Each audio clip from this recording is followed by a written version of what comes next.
Beloved, mighty, I am presence in the heart of God in the great central sun. We salute thee. Lord God Almighty, beloved Alpha and Omega, O thou cosmic Christ consciousness in the hearts of the sons of God everywhere. Illumine this planetary body, illumine the souls of light. Let them become blazing suns, a tribute unto the Buddha, the Lord of the world Gautama, a tribute unto Sanat Kumara, Lord Maitreya, Lord Jesus Christ.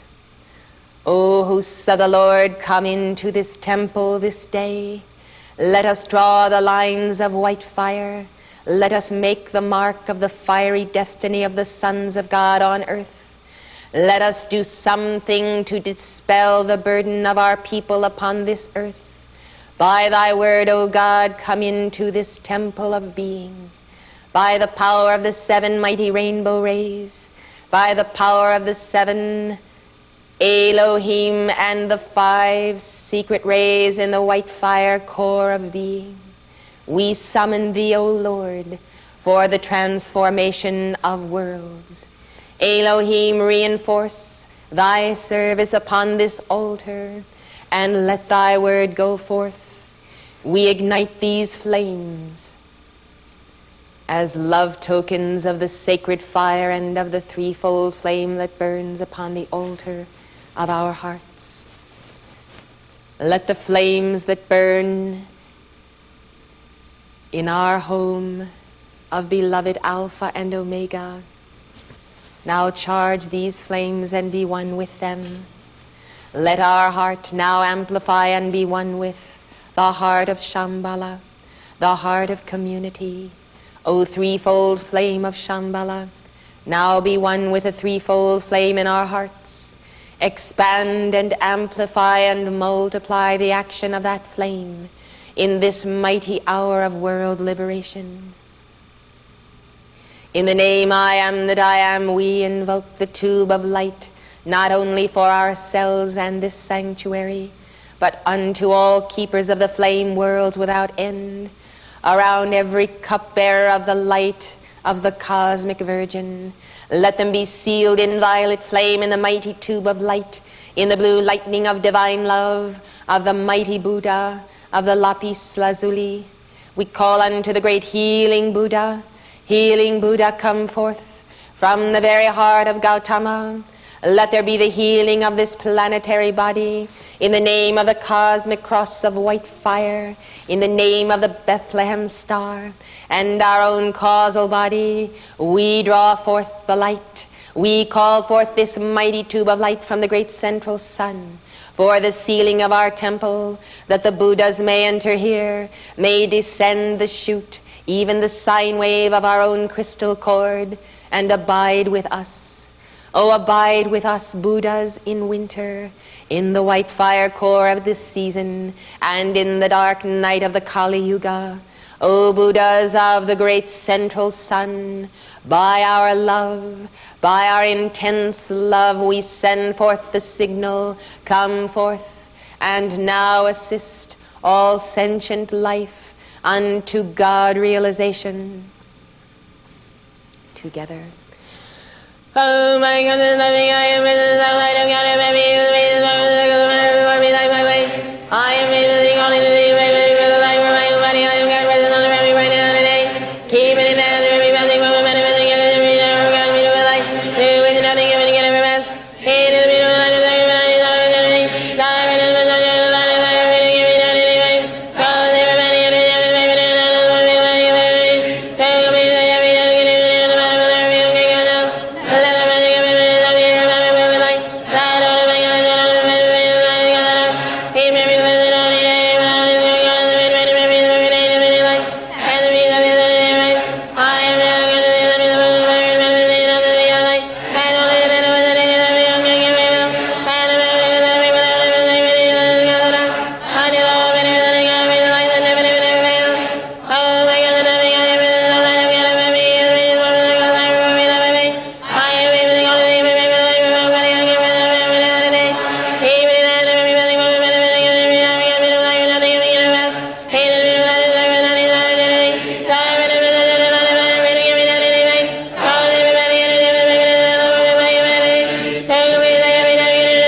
Good morning, beloved keepers of the flame.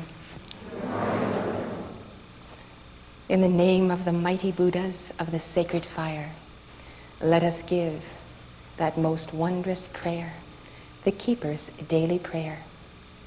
Let us take our books and be seated.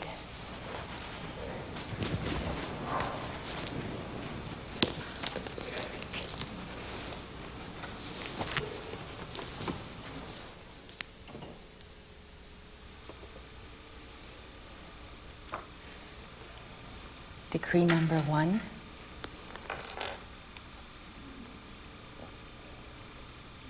We are meditating upon the threefold flame within our hearts, with the purest love for the Almighty, for this gift of God's self-awareness.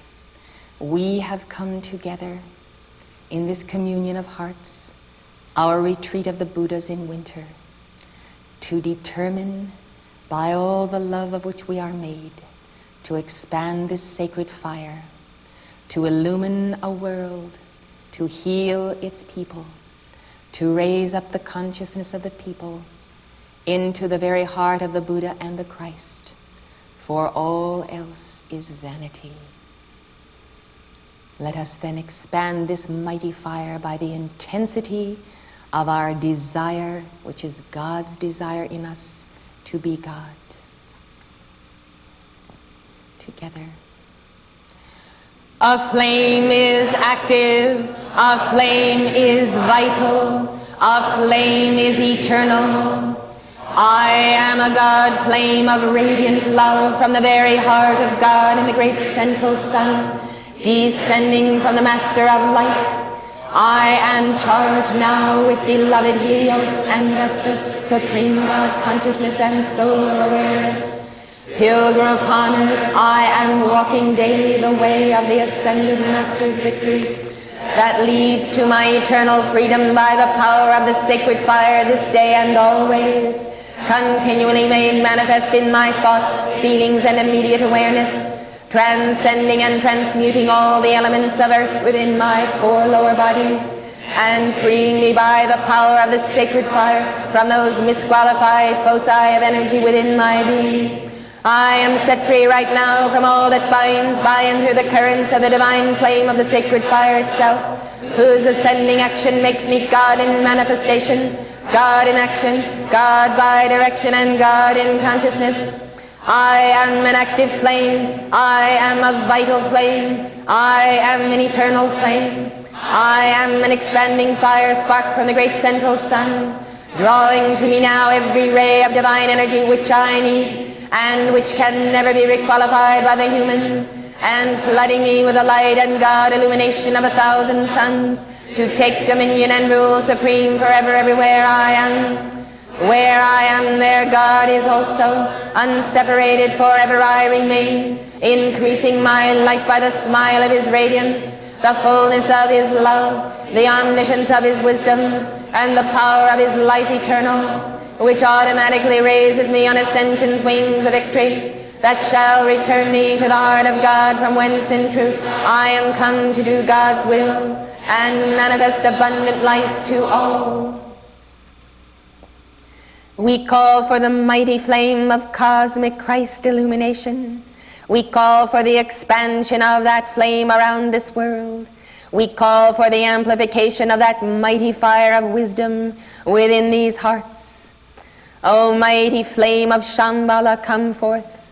Gautama Buddha, beloved Lord Maitreya, beloved Lord Jesus Christ and Kuthumi, Bodhisattvas, saints and disciples, devotees of the living word of the Buddha and of the cosmic Christ and of the cosmic Virgin, we salute thee, we summon thee now. Place the mighty electronic presence of the Buddha over each and every one of these devotees.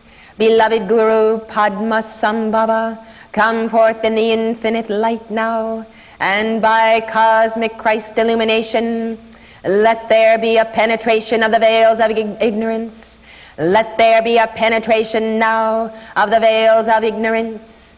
Let there be the consuming of darkness. Let there be consumed now all density, especially around the chakras of the light bearers of this planet, I demand they be cut free by the mighty sword of the Buddha, by the mighty sword of the Mahakali. Beloved flame of the great central sun, we stand and we are determined to peel back the very density of ignorance and malice, animosity, and all hate and hate creation directed against our beloved Saint Germain, the manifest one of the Aquarian age. In his flame and in his name, we invoke now the full power of illumination's light for the victory of the great central sun on earth as in heaven. Let it be done, O God. Let this mission of our coming, bearing the flame of illumination, be fulfilled, and let us ascend only when it is fulfilled. Beloved God and Goddess Meru, come now to our hearts, illumine the pathway before us, and without question, definitely without question, consume within us, by our leave and by our vow, all human selfishness and self-concern, all pettiness and sense of injustice. Burn through, O Jophiel and Christine. Let the cosmic Christ action now burn through the carnal mind and its mentality and all mortality, and let these souls of light manifest the divine presence. Let them see the mighty view of cosmos. Let them stand on the summit of being, on the very summit of Zion now. Let them behold the infinite. Let them behold the stars of God as the causal body of his sons. Let them behold by co-measurement their place in cosmos against the backdrop of the infinite.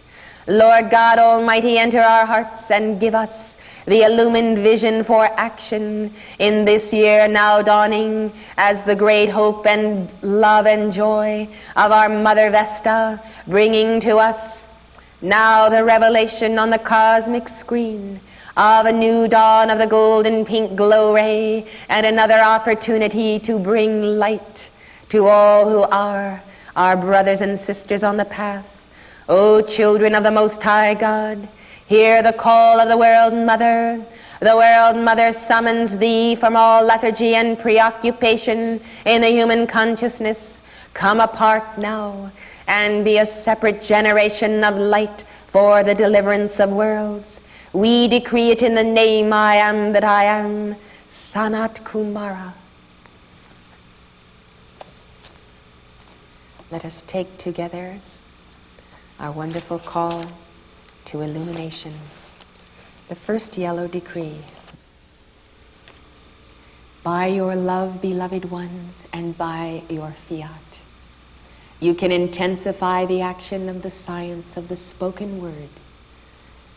You are the one that has the power to accelerate, to intensify. You can be anything you want to be as long as it is lawful in the will of God. But you must pour the concentrate of an undivided desire into the very heart of God. You must be the magnet. The mere recitation of the words is not the point. These words are cups. You must fill them with your desire, your determination, and your love. You are the generator that brings forth this cosmic action. Let us see what we can do now in the understanding that we are God. We are God's awareness of himself. We will determine just how much we will send forth, how loud will be the call, and therefore how full will be the echo and the return. It's all up to you individually on the path of the ascended masters, what you take from this communion and what you do with it. It is all between your soul, your free will, your heart's fire. Let us understand how key is the individual in the decision to be a God-free being. Together, in the name of the beloved, mighty, victorious presence of Almighty God, I am in me, my very own beloved holy Christ self and holy Christ selves of all mankind.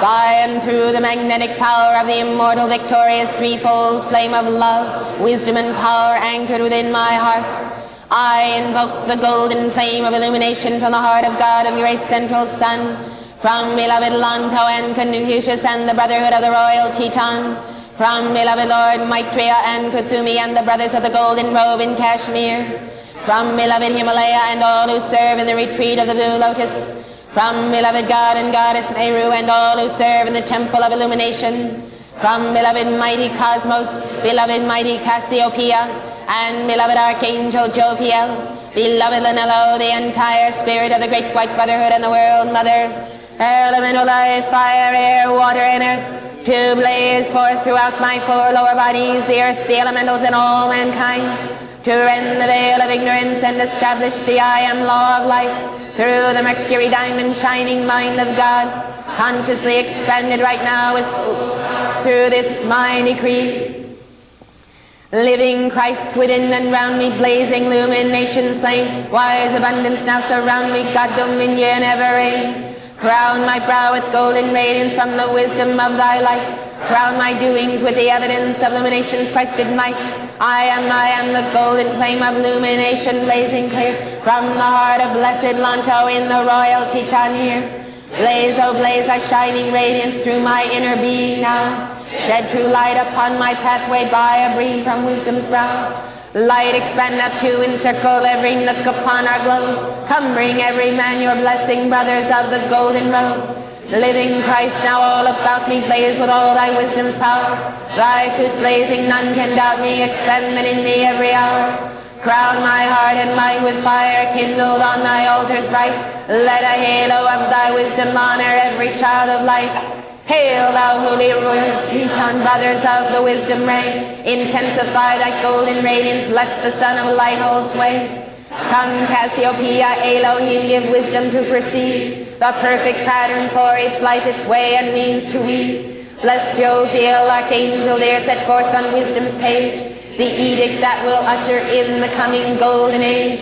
Living Christ within and round me, blazing illumination flame, wise abundance now surround me, God dominion never reign. Crown my brow with golden radiance from the wisdom of thy light. Crown my doings with the evidence of illumination's Christed light.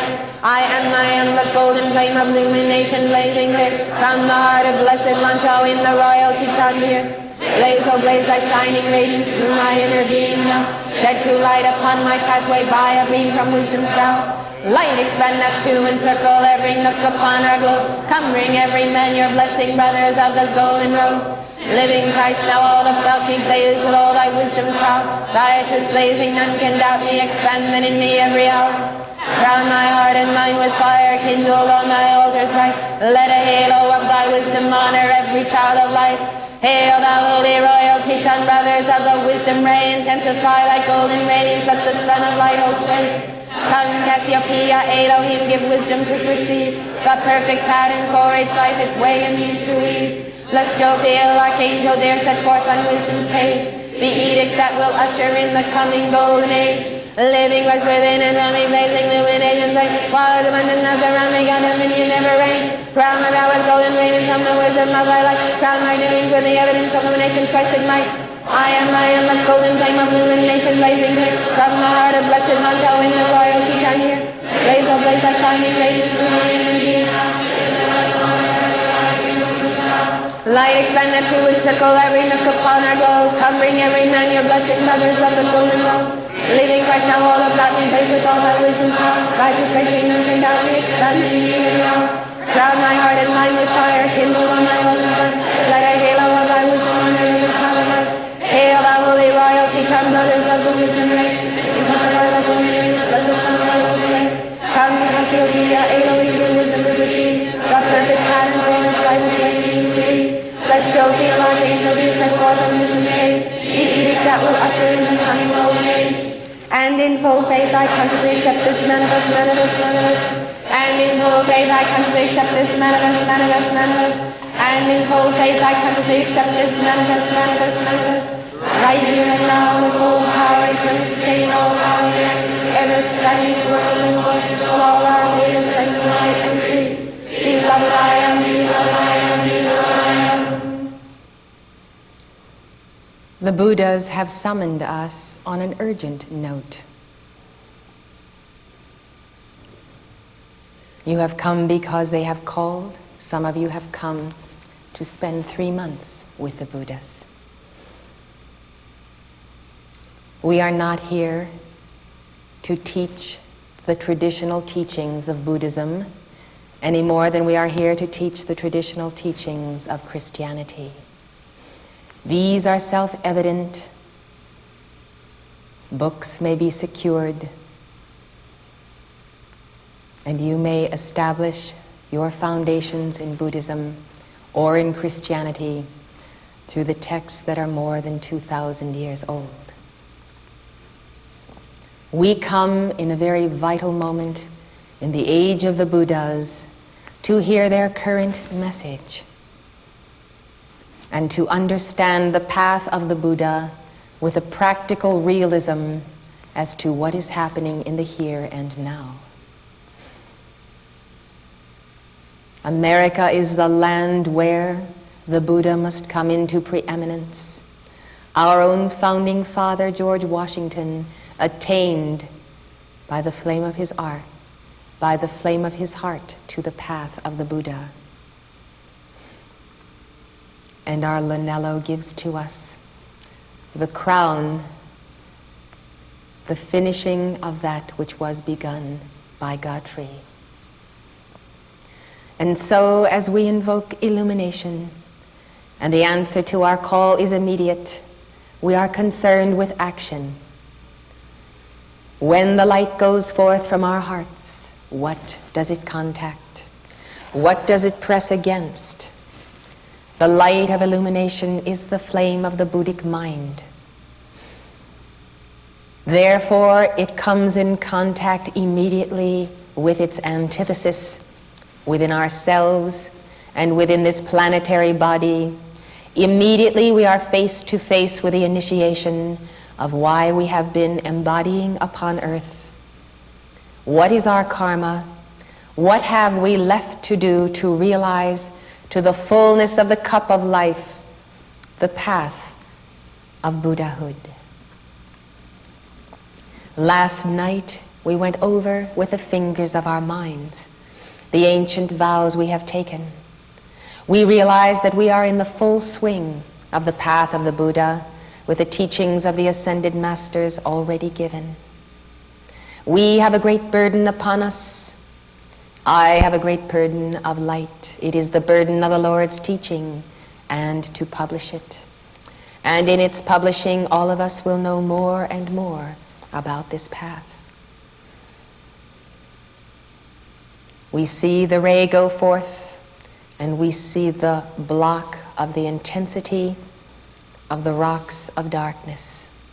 We see what is blocking the ship of Maitreya, and we have an urgent message from the Darjeeling Council and the Council of the Royal Teton that unless we bring certain illumination on a consciousness which is coming over America like a dark hand, the path of the Buddha and of the Christ will no longer be self-evident. Some of you may have taken note, as I have, the Time magazine, which every year awards the award of Man of the Year, gave that award this year to the home computer. It is now no longer Man of the Year, it is the Machine of the Year. We can always say, well, these are the trends of the times, they are harmless. But in fact, they are not harmless. For a long time, people have been thinking about creating mechanization man, not only in the recent century, but for millions of years. We know there was the creation of life on Atlantis by the fallen ones and the Nephilim, and long before Atlantis and the crossbreeding of animal and human life, there was the creation of mechanization man by the Nephilim gods. And we must keep on going back and realize that if when the Nephilim arrived in their spaceships, they had Homo erectus on Earth to modify and produce Homo sapien, that Homo erectus himself had to have been created, and all of the forms prior to that. So we can see that genetic engineering, as the vain imitation of the path of the Buddha, has been ongoing for millions of years in this matter cosmos. In this year, 1982, there have been some startling turns in the road of the thinking of our people. One single movie, E.T., has produced a revolution of sympathy for extraterrestrials, a replacement of Jesus Christ by a robot who resurrects and ascends back to heaven whence he came. We see that science has made such achievements that instead of people waiting for the coming of the Son of God, they are waiting for the coming of the perfect human. And the wedding of the human with the machine is just on the horizon. It is the fulfillment of the prophecy of the great divine director through Mark Prophet, that we should see the day when mankind would actually contemplate the mechanical ascension. There is an anti-path of the anti-Buddha and anti-Christ. It is a spirit, and it is indeed a dark hand over this land. I must review with you some of the highlights and the low points of this gradual drift of mankind's consciousness, their curiosity with the astral plane, and the endless creations that can come forth through the mastery of genetic engineering. The goal of creating a robot can only ensue in man replacing himself, man creating that which will go beyond his own evolutionary strain and chain. In other words, what is being created in this day has the promise of eliminating the necessity for the entire race of the sons and daughters of God. It is a race, an intense race of the fallen ones to create efficiently mechanization man that outdoes the sons of God. They are not merely interested in improving the human species or making a perfect human which will be a god, but it is a competitive race that says, by stealing the science of the mother, we can create better and bigger. We can outstrip the sons of God and therefore take dominion in matter. It is the ultimate revenge. And what we are about to review will show us where we must place our attention, past, present, and future, on the records of this horrendous misuse of the life force that has sunk continents, destroyed planets, and deprived the sons of God of the path of the ascension for millions of years. You must consider that you may be sitting here today instead of ascended in the light and free because of genetic manipulation to limit your capacity to contain God. You may be here today because of the deterring factor of this one interference with life alone, the creation of mechanization man.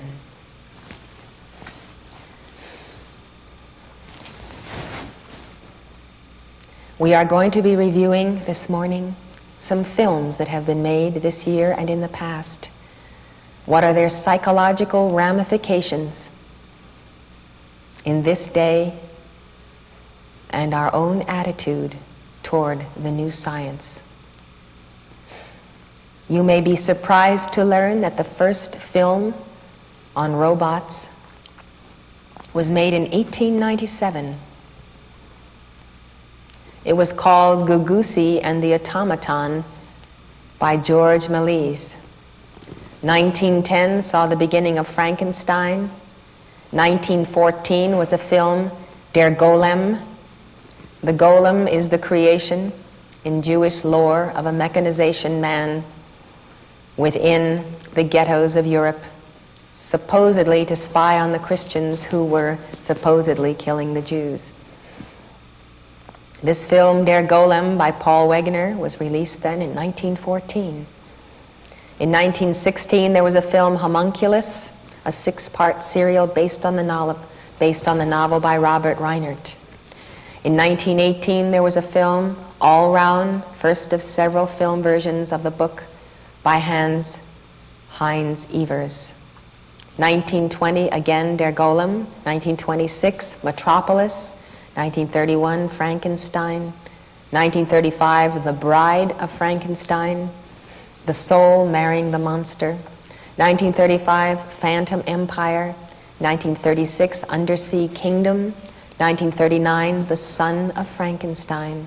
1944, Dreams That Money Can Buy. It's about a girl with a manufactured heart. 1951, The Day the Earth Stood Still. 1951, Captain Video, a serial. 1952, Zombies of the Stratosphere. 1954, Tabor the Great. 1954, Gog, based on the story by Ivan Tors. 1954, Target Earth, From the Deadly City. 1956, Forbidden Planet. 1957, The Invisible Boy. 1968, 2001, A Space Odyssey. George Lucas, 1970, THX 1138. 1971, Silent Running. 1973, Westworld. 1974, Terminal Man. 1976, Logan's Run. 1977, Demon Seed. 1977, Star Wars. You can see that there has been an ongoing fascination with robots. As a matter of fact, a simple washing machine, a simple toaster, anything that performs for us is the beginning of the robotic creation. And there is nothing wrong with using science and technology to relieve the drudgery of life on Earth. There comes a place where the line must be drawn, and it's the place where the individual begins to feel inferior to his own servant, the machine itself. The place where he desires to unite with it, where he lusts after the superior mind, the psychic ability of the robot consciousness, and therefore allows himself to then be ruled by the robot creation. The proverbial "let George do it" is let the robot do it. There is a slothfulness and a laziness on the part of the sons of God, so ready to abdicate their threefold flame and let the machine perform what he must perform in order to exercise and expand spiritual potential.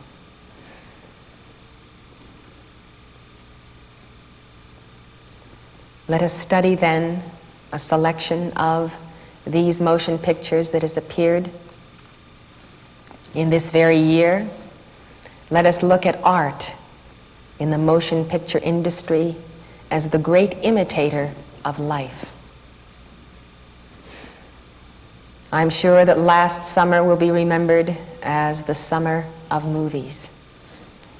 Millions exchanged $5 bills for a few hours of fantasy. 3 of the most important films, E.T., The Extraterrestrial, Blade Runner, and Tron, each give us a vision of the future, someone's vision of the future. And the impact that they make is due in part to the fact that each fantasy is confined to the realm of conceivable scientific knowledge and technical invention.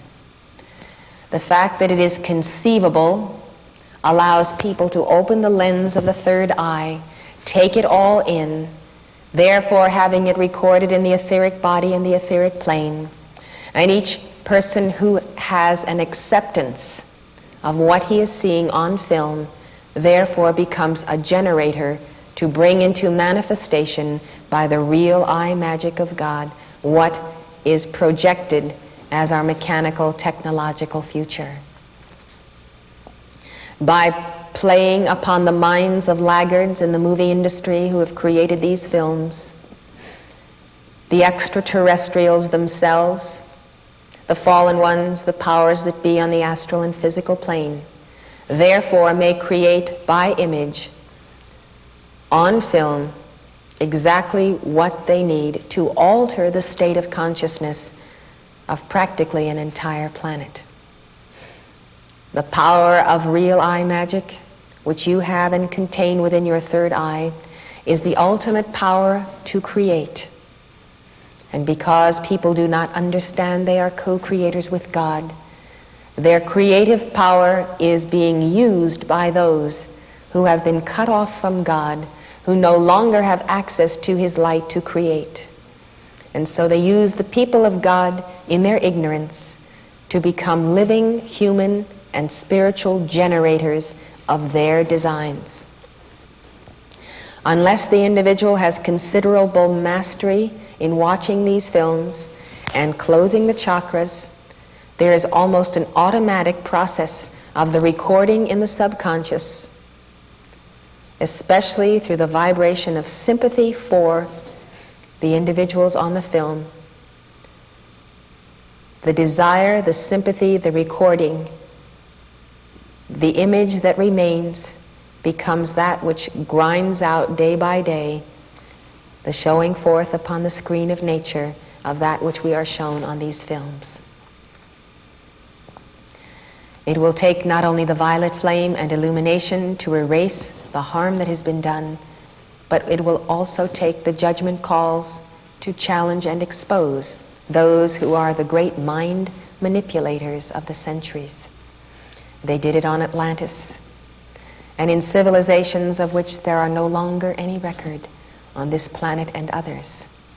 We're seeing it again, and we have to weigh individually and personally in our lives just what price we are having to pay and how much of a setback we personally are experiencing and the planet is experiencing to the divine plan because of this infiltration, this sliding into the lens of the collective human consciousness of images that are calculated to destroy. Images that are calculated to link the humanity of Earth with the same Nephilim gods that genetically engineered their particular strains long, long ago. One can feel and see that they are returning now to use this creation to other designs and purposes. Just as the mighty Elohim and Sanat Kumara and the 7 holy Kumaras come to initiate humanity in a 10,000-year cycle of the activation of the crown chakra, so there is that diversion to hook the chakras into the space computers of the spacecraft. Let us see then with our own eyes what is being done. Art, it is said, imitates life. But art also anticipates the future. In fact, it may even direct the future. What the artist does in many cases is interpret the unconscious in a form that makes it a concrete reality. Thus, in our time, it has been said that life itself imitates art. All people upon earth have subconscious records of previous interaction with extraterrestrials. Therefore, the memory being there, yet great fear surrounding that memory, the films give to us an easy way to accept through fantasy what is troubling us in the deepest, innermost recesses of our being. One of the most potent art forms of the 20th century, the motion picture, has given art an even greater semblance of reality. For some faced with the uncertainties of war, economic collapse, or personal dissatisfaction, Hollywood presents a desirable alternative to their daily existence. Recent scientific studies on the effects of television have found that avid viewers willingly suspend disbelief over what is paraded across the screen. In fact, many of them believe that what they see is more real than what they experience. This is clearly the crossing of a line when art and entertainment become more real than one's daily life, when individuals escape into the astral plane through the television set to experience that which is stimulating to the nerve centers. The nerves in the body continually stimulated with the heightened and intense assault that we have on television and motion pictures. We're no longer satisfied with an ordinary, peaceful existence. And therefore, these escapes into another reality become an addiction in themselves, like sugar, like nicotine, like alcohol, like drugs. They are an acceleration of awareness through the rushing of astral energy, through the rushing of the adrenaline in the excitement that is created. And therefore, one feels a greater reality because there's a greater intensity of emotion than one normally finds in day-to-day existence. The continual entering into the astral plane through these movies, you can see, takes the individual away from the clear probe into the etheric octave and the real dimensions of our inner reality. And so we find a lollipop, a sugar lollipop is given to the people to distract them from the divine nectar released through the pituitary and the pineal. The real inner nectar that is the opening of the crown chakra. The omniscience of a cosmos is sought by alternative methods. Christ said, "I am the open door.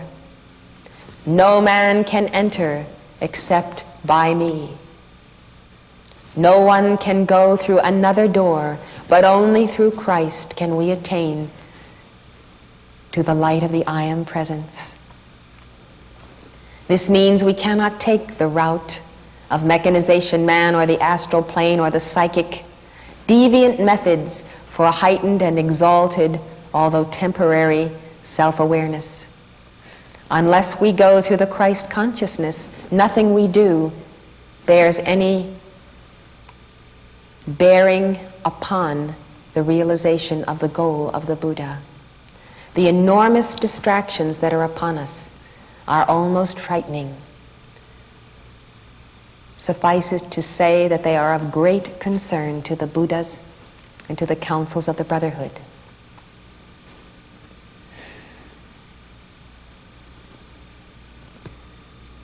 The fantasies that come across to us in the motion picture industry, though considered mere entertainment, are written with our subconscious in mind, very clearly, very definitely on the drawing boards. And it is in the intent of the producers and the writers that the impact of these films permanently alter our way of life. Ben Brady, a 12-year veteran of the television and film industry, discusses the importance of playing to the audience's unconscious guilt in his book, The Keys to Writing for Television and Film. Fantasy, he writes, is every individual's attempt to deal with the anguish that lies smoldering in his subconscious mind. Brady uses Freudian psychology to explain that hidden forces within the subconscious of the audience are trying to compensate for their internal guilts, and through the medium of filmed fantasy are able to find at least temporary reconciliation. Brady notes that no one will admit to their unconscious guilts because of a deep sense of shame for their actions. Thus, when they fantasize, Brady writes, they call it entertainment, pretending that it is a mere pastime.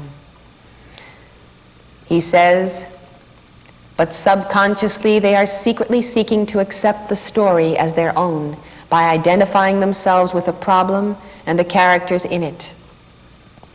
And it is this secret acceptance of the character struggle as the viewer's own that is the key to the reality of drama.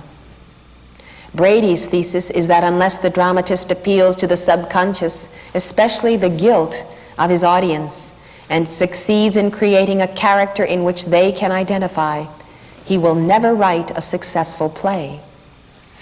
His conclusion is, a play, therefore, is a palliative that a playwright administers to an audience for the express purpose of relieving their unconscious guilts.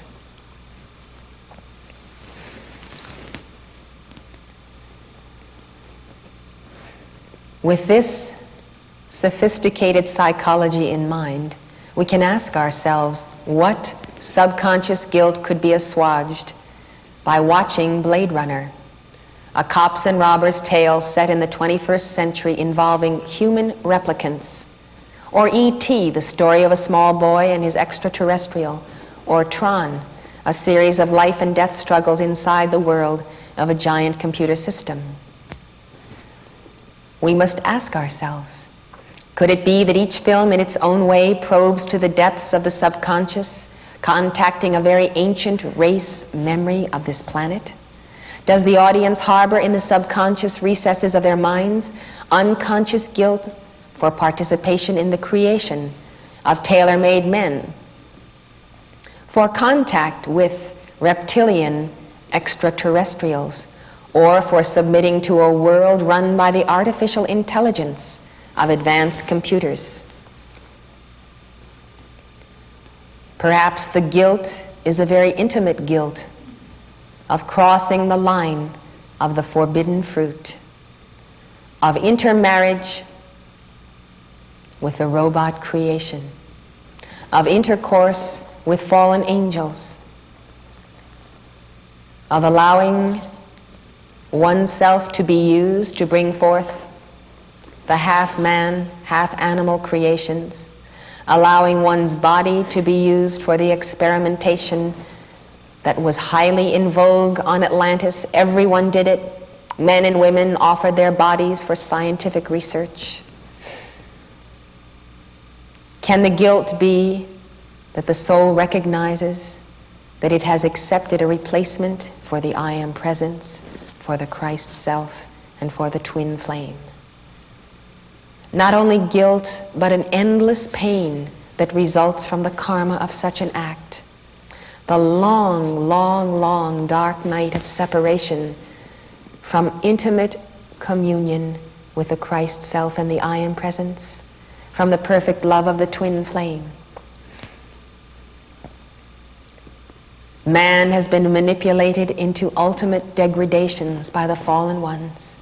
These degradations being so mortifying to the soul, they engender guilt, a guilt from which the soul cannot find release except through the Word incarnate, through the living Christ, through hearing the voice of the Mother, hearing the voice of Maitreya. Thy sins be forgiven thee, go in peace. Everyone upon the planet longs to know and hear, if he is a light bearer, that all of the stain of contact with this mechanization man creation can indeed be transmuted by the blood of Christ, by eating his flesh, drinking his blood, partaking of the Alpha Omega light. That indeed God is able and willing to forgive, that there is a way out of the staining of our bodies, tattooed with the markings of the Nephilim creation, tattooed even at the microscopic level of the DNA. We are victims because of guilt. This is an astounding revelation.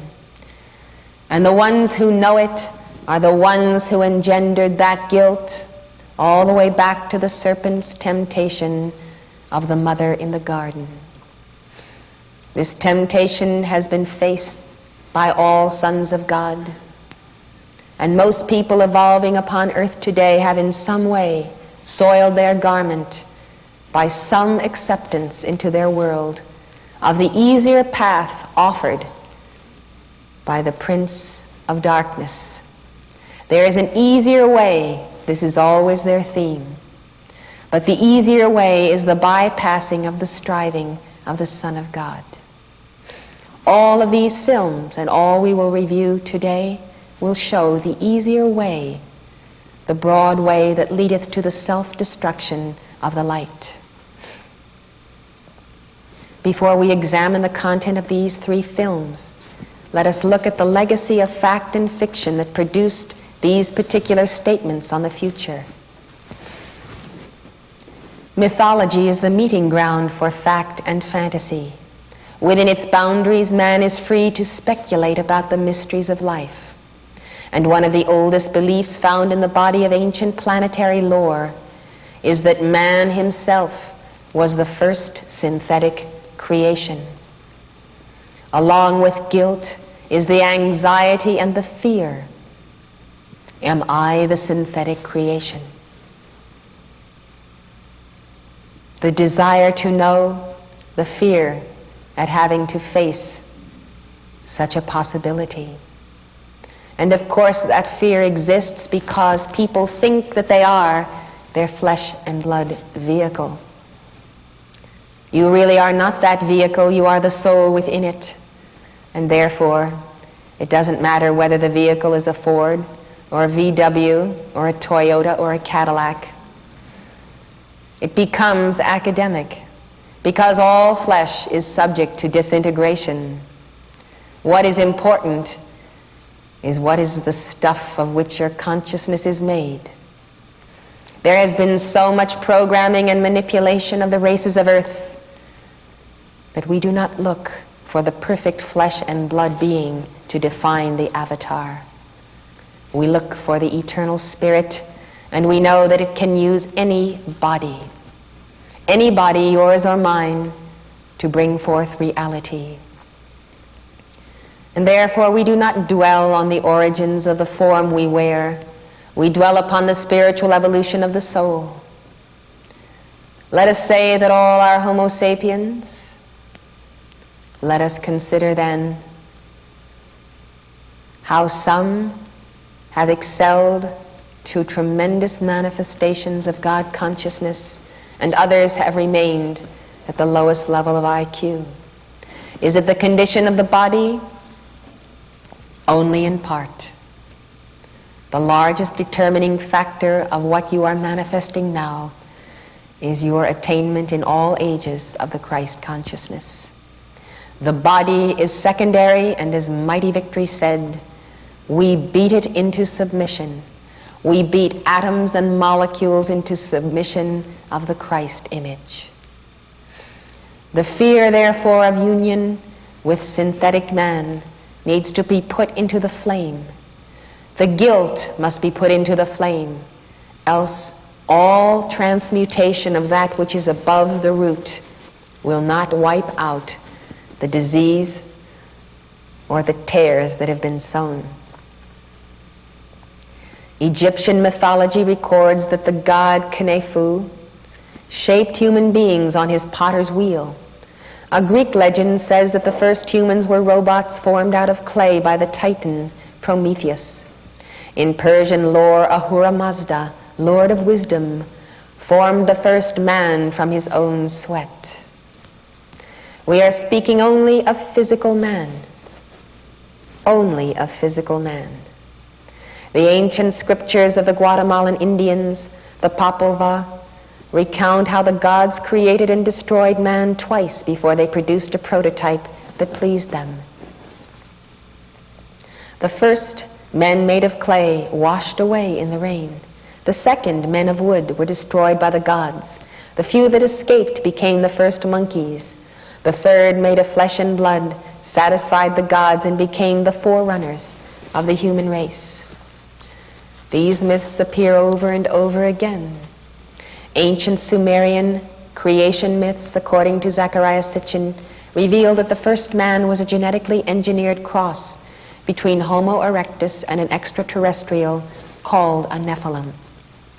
The book of Genesis tells us that God created man of the dust of the ground and breathed into his nostrils the breath of life, and man became a living soul. The story of that physical creation is thought by some to be the story of creation of Homo sapiens, as opposed to the original creation of etheric man and woman that is recorded in the first chapter of Genesis. As myth gave way to science, man harnessed the forces of nature and created the machine. Man then began to toy with the idea of creating a mechanical man. What was once thought the sole province of the gods became for man a theoretical probability. The word robot, as some of you know, was coined by Karel Čapek, a Czechoslovakian dramatist, in 1917, and achieved notoriety in his 1921 play R.U.R., standing for Rossum's Universal Robots. Čapek derived robot from the Czech word robota, meaning forced labor, and used it as the name for a mechanical apparatus that did the work of a man. The word has since been attached to any such apparatus as well as to persons whose work or activities appear mechanical. The robots in Čapek's drama look and behave like humans, and they work twice as hard. But there's an important difference. The robots have no feelings and no souls. In the course of the play, the robots do all the world's work. Then they wage all the world's wars, and finally they rebel and destroy their creators. You are not as strong as the robots. You are not as skillful as the robots, says the leader of the rebellion to the humans. I want to be master.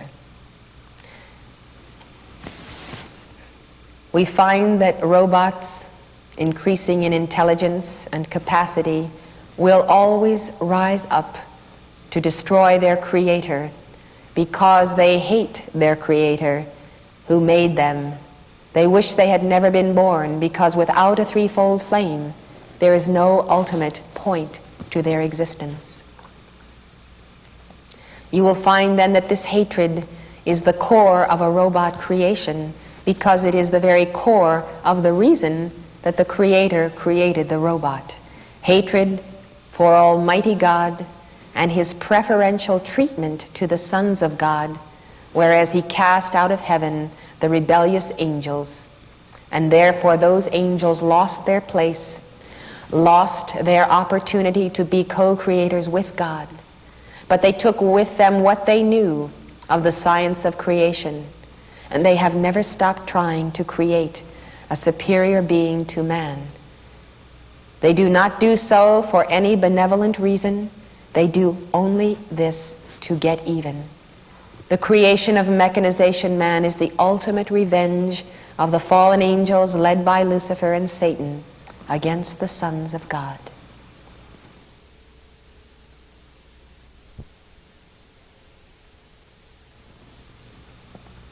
Before the word robot was coined, the word automaton was used to describe any mechanical device that imitated a human or an animal. Android, coming from the Greek andros, meaning man, and eidos, meaning form, was applied to any machine constructed to imitate the appearance and actions of man.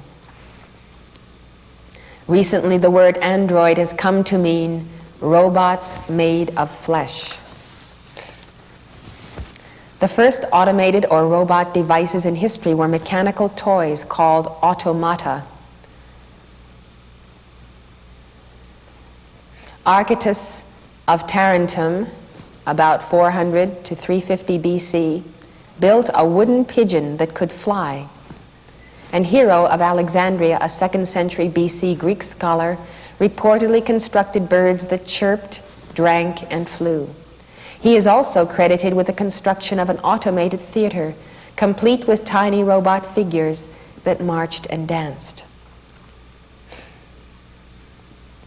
In the 13th century, St. Albertus Magnus, as legend has it, spent 30 years constructing a servant of deceptively human appearance out of metal, wood, glass, wax, and leather. The robot, it is said, opened the door, asked visitors what they wanted, and engaged them in polite conversation.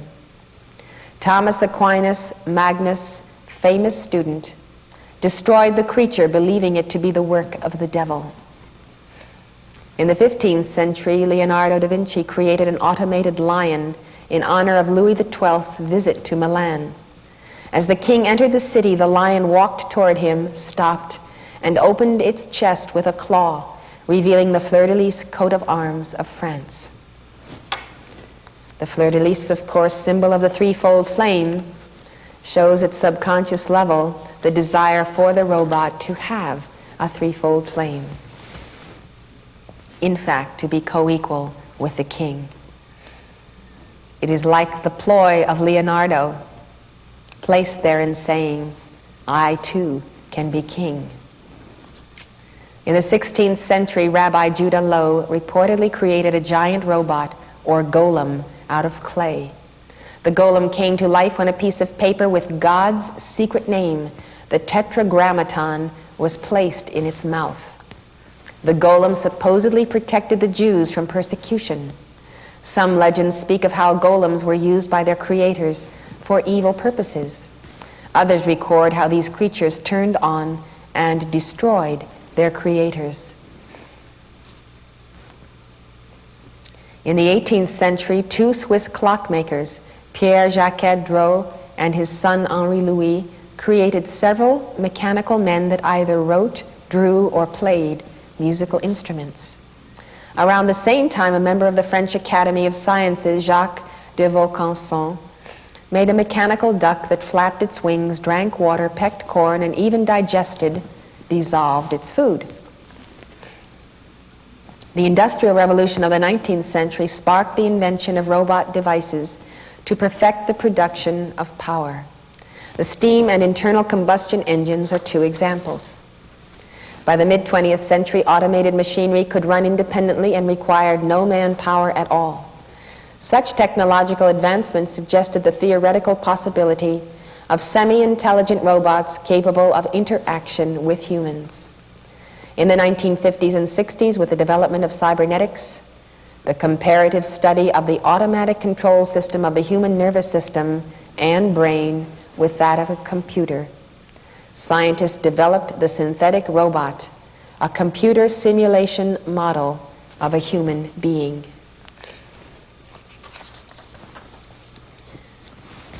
Though few robots are android in character, rapid advancements in microcircuitry and computer technology has led to the creation of decision-making robots. Microcircuitry. These types of robots are capable of adapting to changes in environments and of selecting the proper solution to a problem from several alternatives stored in their memory circuits. A common example of such a robot is the traffic control signal. Those traffic systems with the most advanced technology are able to adjust their signals in response to information about the number and timing of vehicles fed from sensors in the road surface. Robots were created to be the servants of man and are dependent upon man for their operation. Each robot is composed of an electronic circuitry of varying degrees of complexity and must be programmed for the specific task it is to perform. As work with artificial intelligence, AI, increases, so does the ability of a robot to process information, to make a decision, and to act accordingly. Industrial robots were created to take the place of human workers in hostile environments. But as robots entered the workforce, it was discovered that they were superior to humans in many ways. For one, a robot can work continuously, whereas a human worker has certain physical limitations. A single robot can do the job of several men. Also, robots don't have unions. They don't talk back, take breaks, or ask for raises. They don't have a sense of self-worth. Economically speaking, a robot can cut costs by replacing expensive hand labor with cheap, dependable machines. They can provide versatility at a predictable cost.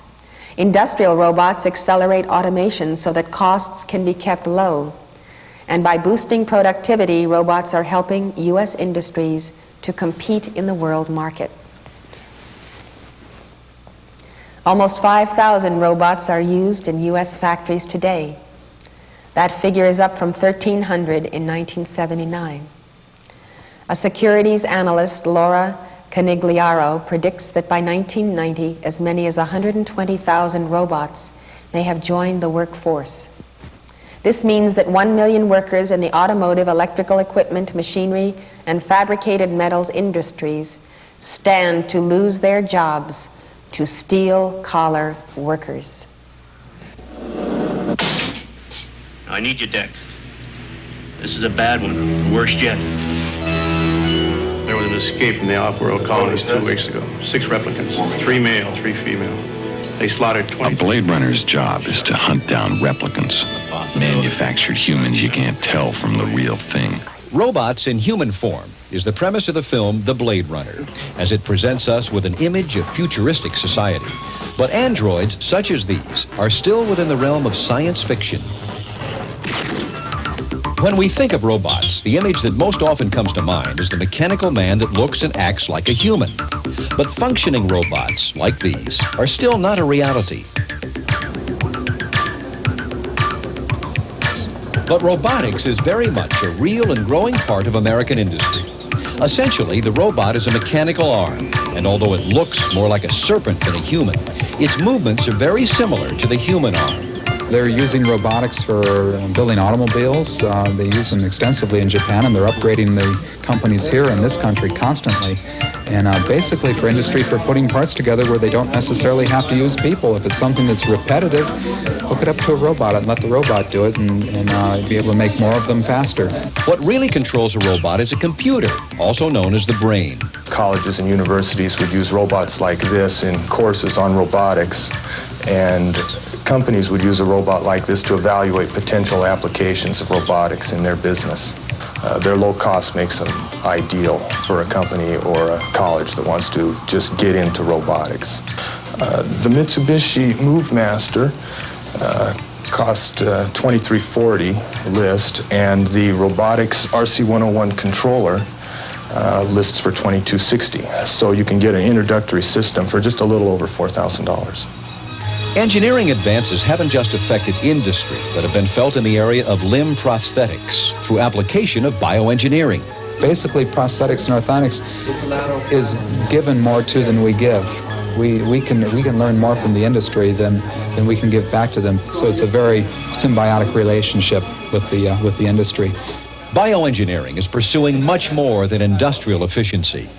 It is dedicated to the repair of the human machine and the restoration of happiness and meaningful life to patients formerly considered permanently disabled or hopelessly ill. Since I got my prosthetic, I've lived a perfectly normal life. I ride my bike, I go fishing, I do everything that anybody else can do. Sometimes I have to do things a little bit differently. I might have to think about a different way of doing it, but there's not many things I can't do. The advent of microelectronics is now making possible a revolutionary new generation of artificial limbs. I wear this to go to dinner or to go out when I'm dressing up. It's functional, it opens and closes, it's got a good pinch, and it will do everything that the hook will do, but it's not as durable. The amputee actually uses his residual muscles to set off an electrode inside this artificial arm.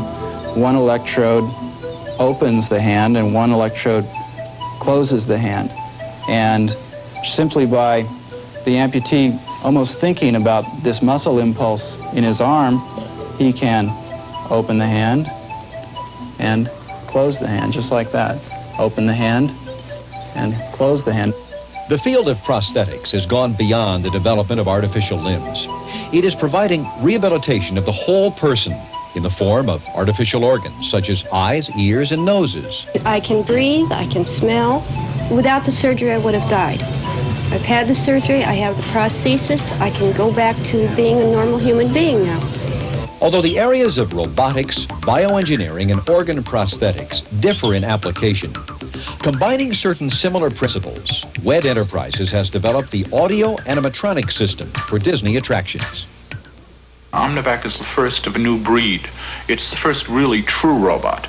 And indeed, it portends an era of general-purpose machines that respond to human commands and that have a crude intellect of their own.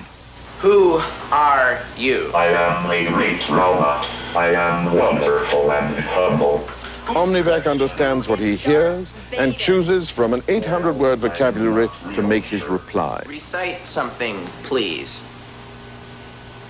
I cannot think of anything to recite. Recite Shakespeare. There's no Shakespeare. Shakespeare? Yeah, now some. To be or not to be, that is the question. It has nowhere near the intelligence of a child. You might say it could be a child of several million years ago. It's a lower stage of the evolutionary scale. But where human life evolves very, very slowly and intelligence evolves very, very slowly, machine intelligence evolves overnight. This machine is 10 times more intelligent now than it was a month ago. And it will grow at about that rate of intelligence. So who's to say where it will be in 2 years? It will be, what, 500,000 years further down the evolutionary track? Right now it's very, very crude. Essentially, what they are aiming for is to have robots do more in a more versatile manner and be able to adjust themselves to changing conditions appropriately. Be more human, if you like.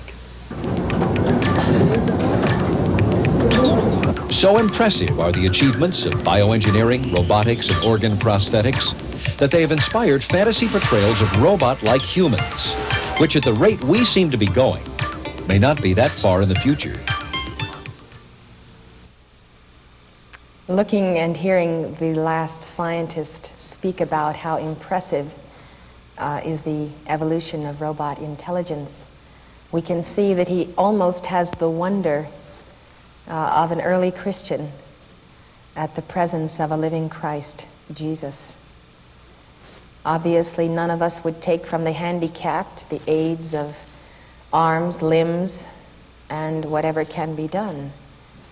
But when these things become a replacement for the individual necessity to become God, we can see that the thing in itself has therefore caused the individual to relinquish the path of the pursuit of identity.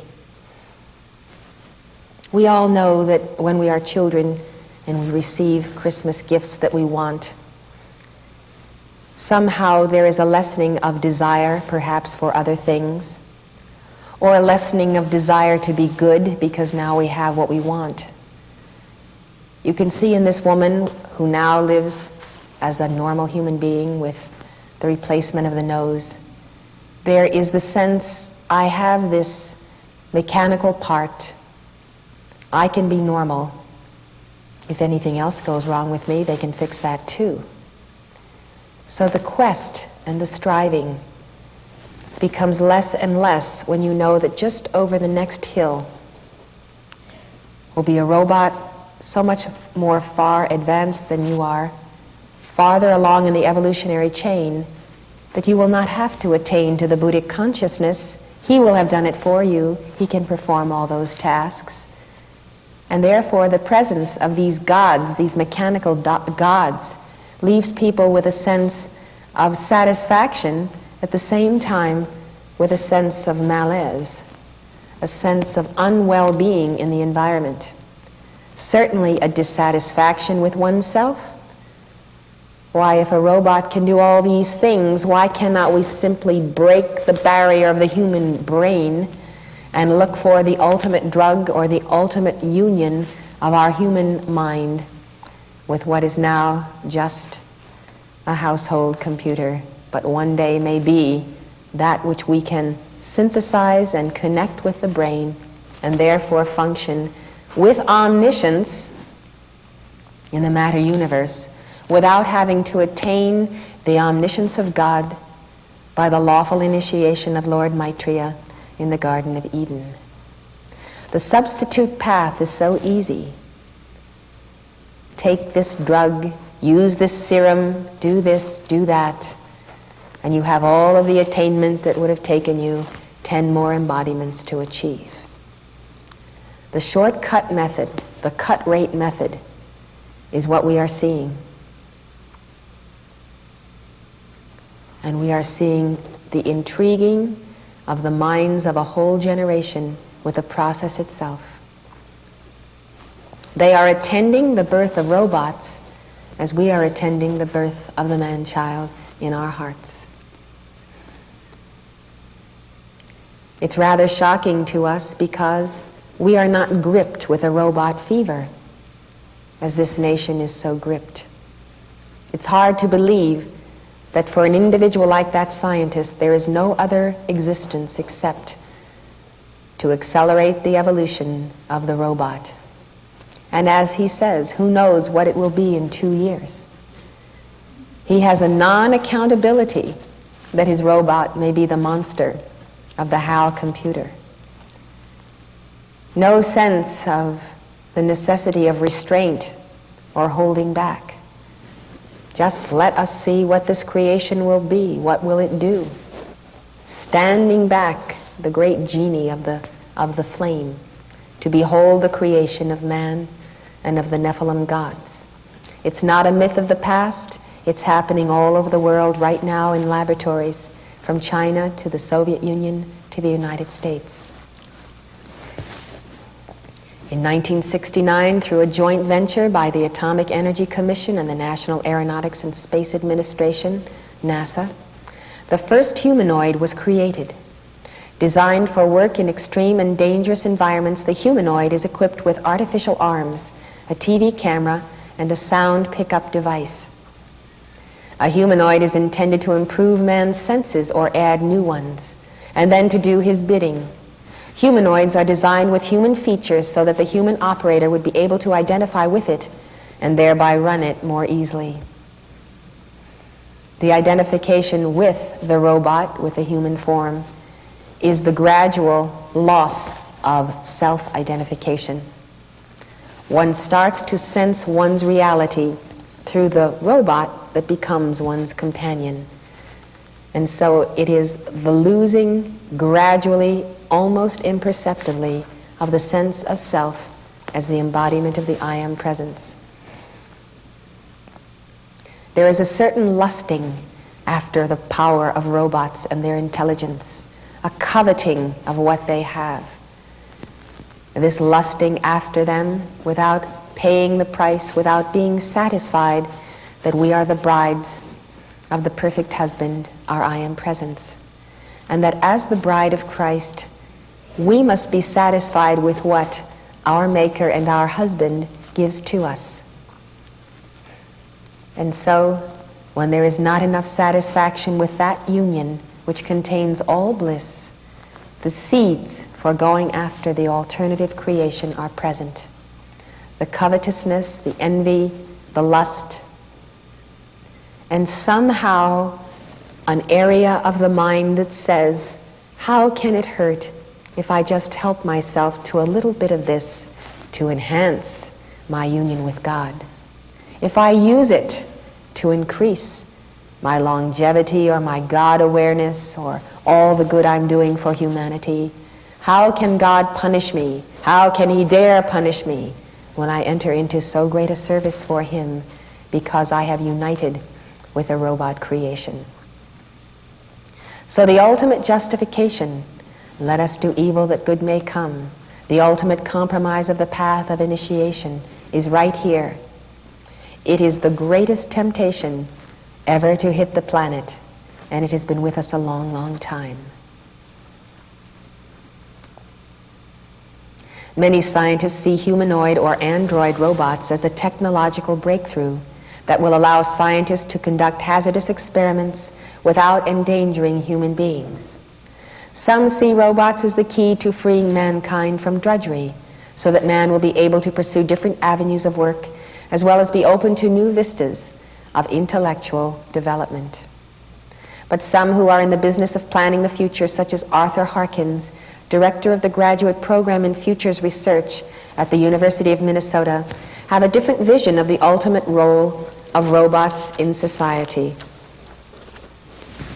Harkin states, tied to the microprocessor, tied to the smart chip, tied to the ecology of 256K chips, up on through the early stages of artificial intelligence, AI, we have started a whole new non-biological life sequence on Earth. In other words, we have created a new race. A whole new non-biological life sequence. My guess personally is that we are creating our own replacements, and the biochip is going to be the key to that. A semi-living, molecular-size, neuron-equivalent circuitry that theoretically can make the human cranium room enough for, say, 4 to 5 times the present nervous system capacity. Harkins predicts the human race will gradually become a cyborg phenomenon, a biological system with a non-biological implant, like a tooth filling, in which the best of the AI systems and artificial organs will be implanted and buttressed by genetic engineering.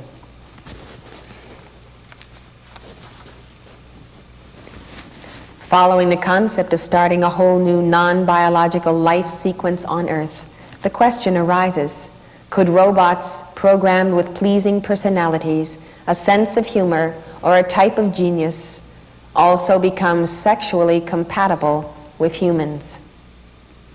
Yes, according to Harkins, quote, the Japanese have already developed all kinds of mechanical substitutes for human sexual organs, which are implanted in a robot and can be embellished with heat and other types of human-like characteristics. In addition, Harkins predicts, it will become more and more difficult to physically distinguish robots from humans. The metal or fiber or carbon filament of which robots will be made will be concealed by a decorative outer covering, which could be clothing, fur, or an artificial skin with the warmth and texture of healthy human skin, he said. Harkins is not the only one talking about the human race giving way to living robots. Hans Moravec, a scientist at Carnegie Mellon's Robotics Institute, sees this as the next step in human evolution. Just the very thought of this combination of man and machine in numbers of millions upon the planet, none of which would have the capacity to evolve Godward, is a frightening experience. What would happen to the one Son of God left amidst 1 billion life streams, totally mechanically contrived? Who would teach that Son of God the path? And yet, in our subconscious, we realize that it has already happened. There are millions of robots on Earth today, godless, soulless beings, who have disappeared into the human race, who are not identifiable, who have been programmed with their sense of humor, their sense of religion and politics. They come in many flavors to suit the personality of the unascended sons of God. They have crossed over into the human race, having evolved for millions of years. So therefore, we are where the scientists project we are going to be in a number of years or decades. We are already there and have long passed that moment. And we ourselves have found ourselves many times over trapped into believing, wanting to believe, wanting ever so much to have our favorite robot really be endowed with a soul and a threefold flame. The utter horror of recognizing that pleasing human personality, that convenient friend, is actually godless. The realization that God has not and never will endow that one with a living flame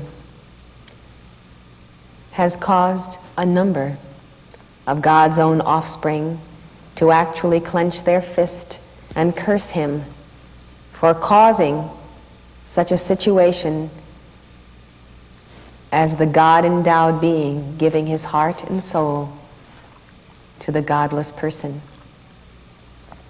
And therefore it has caused sons of God to want to wrest the powers of heaven in the same way that fallen ones did, to force God to somehow endow that individual that we may love with a threefold flame, wanting so much for the fallen one to be real and to have an opportunity.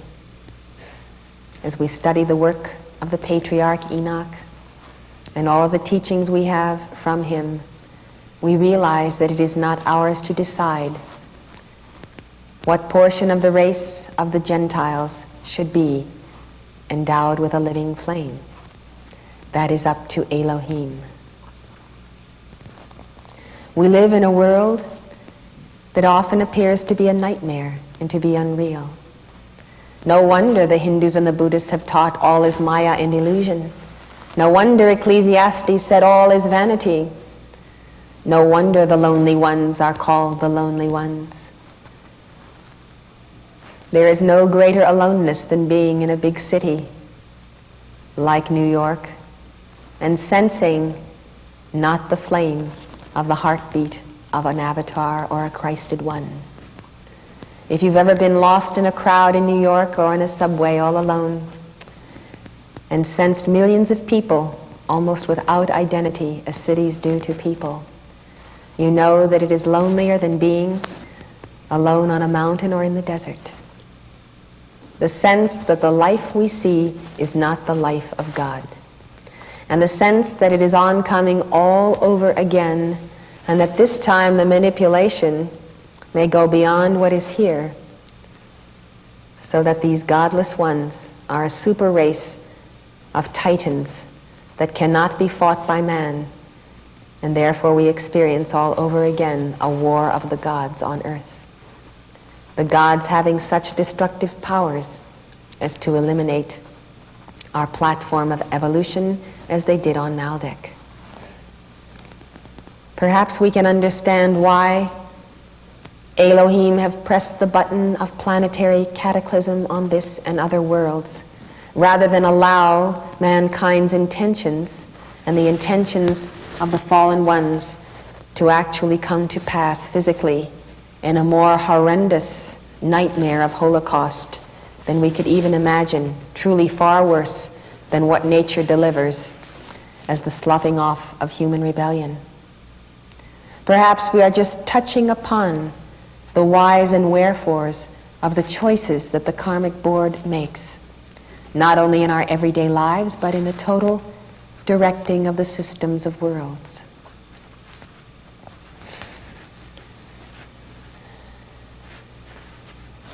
The predictions continue. The current scientists are intense with their lust and greed.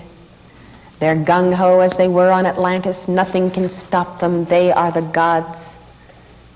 Moravec predicts that because computers will be far more intelligent than humans, and robot limbs both more flexible and durable, people will trade their mortal bodies for powerful robot shells. Imagine a person at 65. Imagine a good person, a writer, an artist, or even someone religious. He says to himself, think how much more I can do for the human race if I trade in my mortal body for a robot shell. I can finish all these projects, I can realize all my dreams, I can start all over again. I can marry someone young and beautiful, I can start a family, I can do this, I can do that. I can recapture all of those lost years and unfulfilled desires. Without the strength of the teaching of the path of the Bodhisattvas and the Buddhas, how many would resist such a temptation? Without the Word incarnate, without Sanat Kumara with us, would we all know the way to walk in? Would some of us be confused with the psychic probability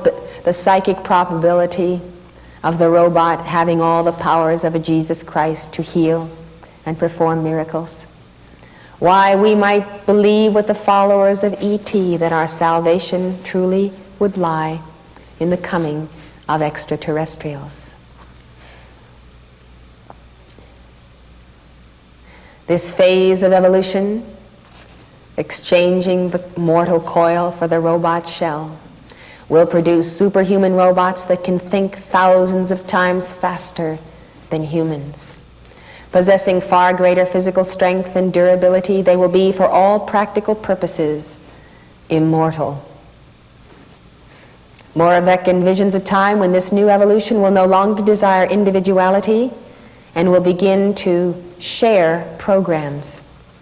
After years of exchange, he says, there will be the ultimate merger of all human brains with the brains of other forms of life, both earthly and extraterrestrial. The result? A single conscious being whose memory is stored in a vast bank spanning the universe.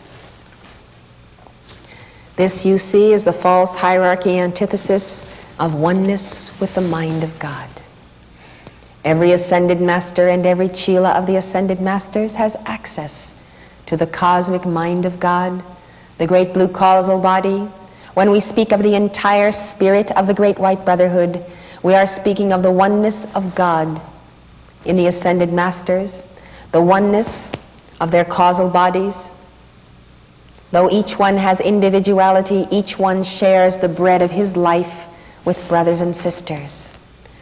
Sitting at a table with cosmic beings, we can see the one who breaks bread, who is the host, who gathers together fellow cosmic beings on the path, would offer the bread of his own life as substance of his causal body.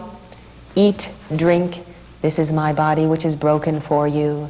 And therefore a sharing of an accumulated experience in some embodiment on some system of worlds, whereby the entire cosmic consciousness of all evolved beings rises, because Paul the Venetian offers his gift of the divine art. Each one assimilates that bread and therefore makes it unique and individual by all that he brings to bear upon that particular talent.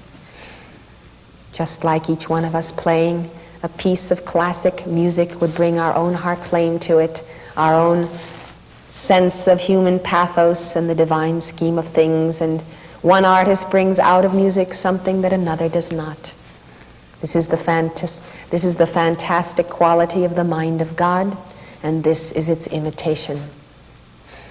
Many of the ideas that are currently on the drawing boards of the world's scientific think tanks a few years ago were found only in the pages of popular fiction. Marvin Minsky, founder of MIT's Artificial Intelligence Laboratory, admits, "My first vision of a robot-controlled economy came from Robert A. Heinlein's prophetic 1948 novel, Waldo." He goes on to credit science fiction for many of his scientific discoveries. "My work in artificial intelligence is carried on in a world as much fiction as science," Minsky states. You see, they dwell on the borders of unreality, where the lines of longitude and latitude of the astral plane are simply lines defining other shades of unreality. And they are so much into that world that they know it is a world of fantasy, right in the highest think tank, the highest center of science that we have in our nation, MIT. The noted lecturer and author Louis Mumford agrees.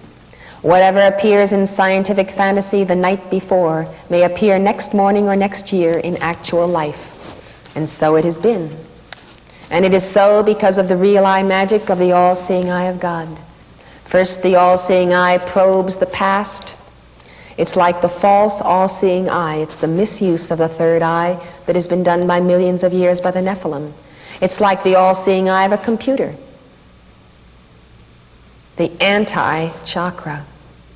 And so it probes and scans the matter planes and the matter spheres. It finds out what has been done 2 million years ago. It projects it through the mind of a human. And so science fiction brings forth the ancient memories of the scanning of the computers of the spaceships. And so the memory is rekindled of something that actually was, and scientists therefore have it on the drawing board, and they contact the original record and they bring it forth. And so there's the anti-computer that stores all of the degrading creations of anti-God that have gone on through the system of worlds.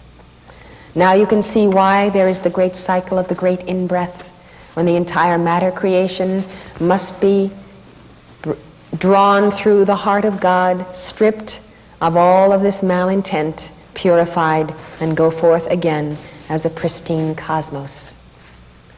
If it were not so, there would not be the great cycles of creation and of uncreation. Science fiction has indeed been the precursor of much of our advanced technology. In fact, in the last 50 years, science fiction has proven to have a greater accuracy of prediction than demographers, economists, and political forecasters. The nature of the computer to probe the records of the astral plane is the entire explanation for the superiority of this forecast. Arthur C. Clarke, author of The Sentinel, the basis of 2001: A Space Odyssey, has been noted for his amazing prescience. Since his first science fiction stories were published in 1937, he has accurately prophesied round-trip manned voyages to the moon, transcontinental communication centers, communication satellites, and other breakthroughs in space science.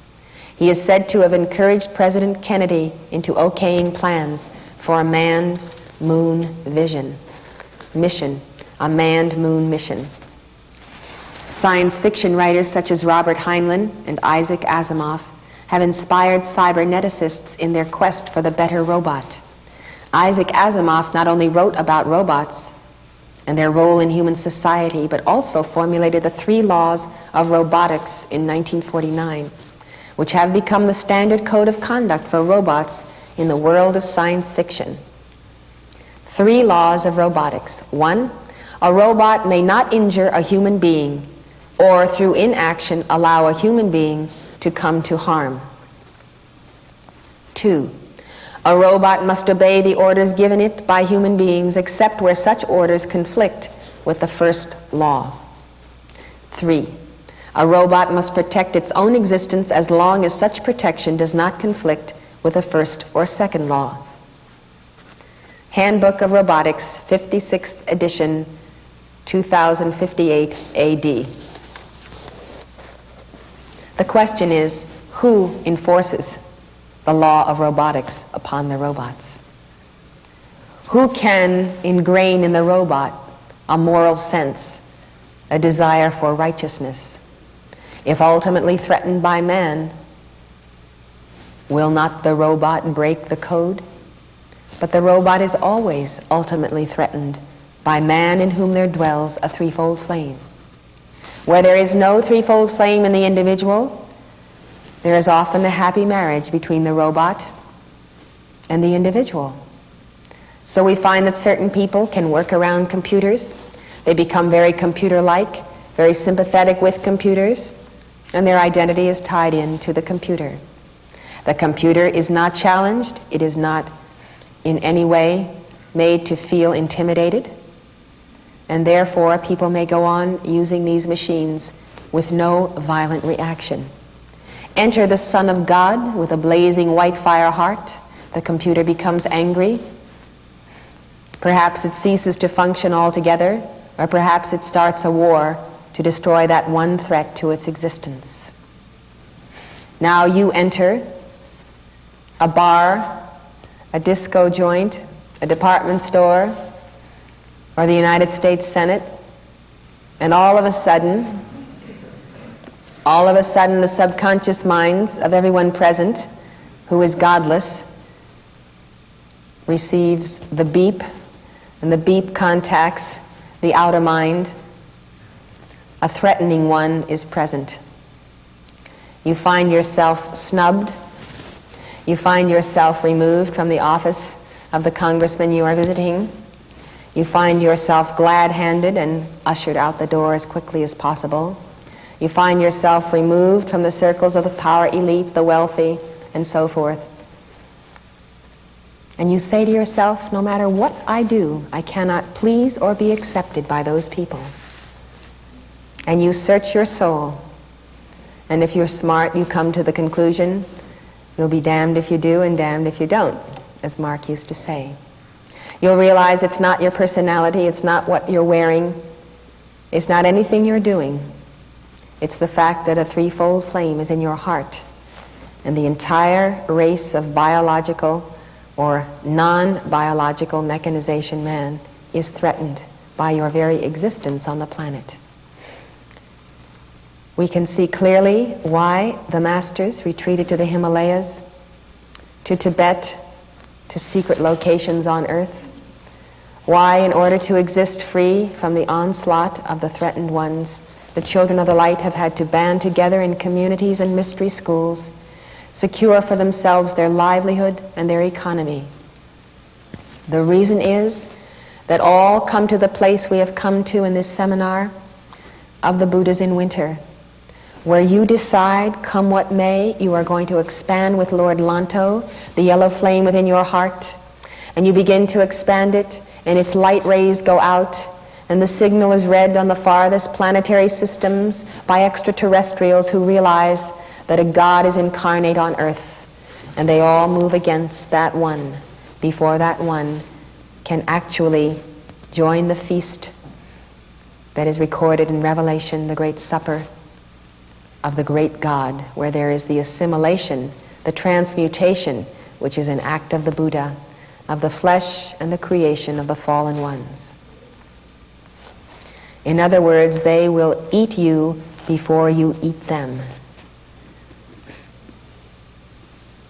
So if we are going to become one with the Buddhas, if we are going to determine not to allow our threefold flame to be reduced to a certain size, to be kept in a lead ball, to be confined by all of the confinements they have contrived on the planet, if we really are going to become bodhisattvas, if through us the Buddhas will manifest, we have to understand that this involves the warfare of the fallen ones, which they declare upon Christ incarnate.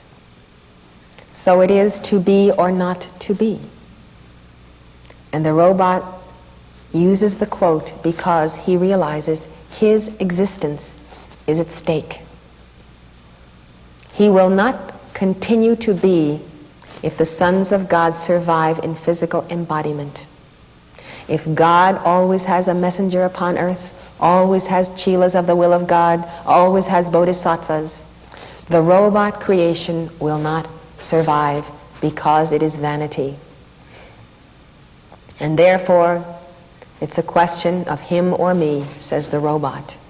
Therefore, I must destroy those in whom the God flame burns, and I must work with those who are the godless like me. That's the quote of a robot. When you understand the bottom line of existence, you understand power politics on planet Earth, Nephilim style. And you begin to understand how certain people relate to you and why. In fact, your threefold flame is the discriminating intelligence that tells you by your own extrasensory perception who is coming into the circle of your awareness, and for what reason. It becomes absolutely emphatic to develop heightened sensitivity of light and God consciousness, just for self-defense in the age of the coming of the Superman robots. We must gain higher powers of Buddhahood to survive, to assert our God dominion. We cannot stay at the limited level they have put us and survive the robots that are oncoming.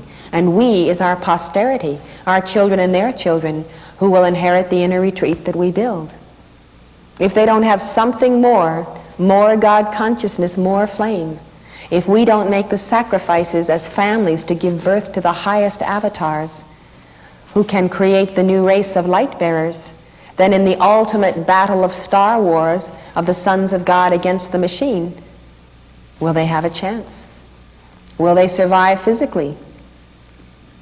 Or will the earth no longer have a single son of God walking and living upon it? This is what must be contemplated by us as the true futurists of the planet. Futurists are those who study what will happen in the future. We must be very interested and concerned about our life wave, our life stream, not only our personal ascension. I think everyone here thinks that somehow we individually, even without community, might make our ascension.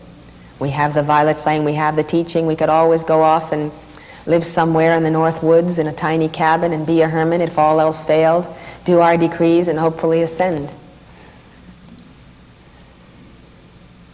But in actuality, what would happen to the whole race of light bearers intended to evolve on this planet? What would happen of cosmic purpose and dimensions? What would happen to the divine plan? Who can be satisfied with his own ascension alone? Who can leave the innocence, the holy innocence, the little children, to contemplate what we are discussing today? We must help them. We must give them the background. We must give them the understanding of what the confrontation will be in 20 or 30 years when they reach the age of 33 and must manifest the cosmic Christ as opposed to the false Christ, the ultimate mechanization man. The works of Heinlein, Clarke, and Asimov are only a part of the inspiration behind our scientific renaissance. As Marshall McLuhan has stated, the medium is the message. The medium is the massage. And in the 20th century, visual media has profoundly shaped our civilization, massaging our brains and our sensibilities. A great part of what we envision as the world of the future is brought to us in 70mm Panavision with 6-track Dolby stereo. Filmmakers have not been neutral in their productions. They have used their art to comment on society and to suggest answers to the human dilemma. The medium of the film is like the hypnotist with a willing subject. Everybody flocks into the theater, relaxes, sits back in a seat, often that is extremely comfortable. People go to movies when they are tired. They drift into the astral scene. The music, the noise is like the countdown to another dimension. One sits there and becomes literally hypnotized or programmed to whatever the filmmaker desires. In 1926, as I mentioned, Fritz Lang directed Metropolis. This vision of the future finds the world sharply divided between the workers and the wealthy. The workers, a la Dickens, run the machinery that runs Metropolis from catacombs deep beneath the city, while the wealthy pursue a life of ease, stories above them. A scientist has invented the replacement worker, the robot, that is indistinguishable from a human being. In the scene you are about to see, the scientist transfers the image of a human being to a robot. 1926.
realizing that this is 1926. Movies are relatively new. Aside from the music, there is no talking. The motions are jerky, which are frightening. You see the mad scientist. You see the ultimate fear of the individual being used to transfer the image and transfer life to the robot. It appears, as the robot receives the face, that the real person slumps over lifeless. And of course, the purpose is not concealed. It is not a benign robot. Go down and undo Maria's teaching and stir up the workers in chaos and destruction. Maria being the name of Mary, the name of the mother. Destroy the culture of the mother, destroy the sacred labor. So you see that it has deadly connotations. Today, people would think it was funny because we have advanced and our sophistication about films makes us think of this as fantasy, which is even much worse than taking it seriously, because so much the more it enters the subconscious because we have no guard against it. Today, this kind of music and piano playing, of course, no longer incites the fear it did then, but you can imagine this type of sound reaching the people and the ultimate fear that oneself may be used in the creation of a monster that may destroy life. Now that fear, as we earlier read, already exists, and the guilt in the subconscious already exists. Else people would not watch and respond to these. The curiosity is because there is a knot in the subconscious. People cannot get past their ancient memory of something to do with this process. The ancient fear that sometime, somewhere, they were put to sleep in that allegory of God taking the rib of Adam while he is in sleep and creating another person. Take the perversion of that, which is a symbolical act of taking the mother out of the father and the white fire core of being. And there is the ancient fear and guilt that somehow someone put us to sleep, someone took from us our life, someone used it for something else. We know that people who've been taken into spaceships in our own decades of recent years have been put to sleep, taken in spaceships, they've been monitored, they have had all kinds of things done to them, they've come back with no memory of the experience. And then all of a sudden the memory is triggered and they tell of what happened to them when they were not in command of their bodies. So this is what is here. It is a terrible fear, and that fear was shown in the beginning when the woman is sucked in by the black magician to be used in this experiment. And that is the fear that you find in the people of Earth, or they would have no reason under the sun to be intrigued, psychically and astrally intrigued with such motion pictures. By 1950, more films began to examine the future in terms of outer space. The Day the Earth Stood Still, Captain Video, Tabor the Great, Target Earth, and Forbidden Planet nurtured the imaginations of the baby boom generation. Then in 1968, with the release of Stanley Kubrick's 2001, the state of the art took a quantum leap forward. Through technological genius, we are transported to the 21st century. And in this world, we confront a parallel evolution to man, the computer. What does a computer do that, as it admits, is incapable of making an error? It, in the case of HAL, decides it is superior to humanity and starts killing the astronauts that interfere with its plans to take over the Jupiter mission. All of this done to the 3/4 time of the Violet Flame waltz music, soothing us into that state of receptivity so that we are not defending ourselves against the deadliness of what we are seeing. It's an amazing use of an ascended master vibration and technology to convey the most deadly experience that we have all feared and perhaps come under, being murdered by a computer.